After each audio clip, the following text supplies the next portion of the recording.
Guys এই হলো সেই থাইল্যান্ডের পাতায়া সিটির বিচ। এই বিচ থেকে আপনারা কোরাল আইল্যান্ডে দুইভাবে যেতে পারেন। তো এখন আমি ইভা যাব শিপ দিয়ে। তো শিপ দিয়ে যদি আপনারা এই বিচ থেকে কোরাল আইল্যান্ডে যান তাহলে পার পারসন 30 বাত করে লাগবে। থাইল্যান্ডের বাত হচ্ছে 30 বাত করে দুইজনের।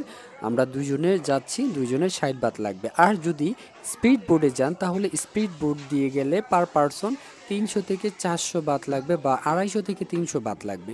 তো আমি যখন 2022-এ থাইল্যান্ডে গিয়েছিলাম তখন বুঝতে পারি নাই, স্পিড বোট দিয়ে গিয়েছিলাম, 400 বাত লেগেছিল আমার একাই। তো এখন যাচ্ছি দুইজনে 60 বাত দিয়ে কোরাল আইল্যান্ডে, তাও আবার লঞ্চ বা শিপ যেটি বলেন, খুবই সুন্দর। তো এই বিচ থেকে কোরাল আইল্যান্ডে যাওয়া আসার সকল ইনফরমেশন সামনের ভিডিওতে আমি আপলোড করব। তো অবশ্যই ভিডিওটি যদি ইনফরমেটিভ মনে হয় অবশ্যই শেয়ার করতে ভুলবেন না।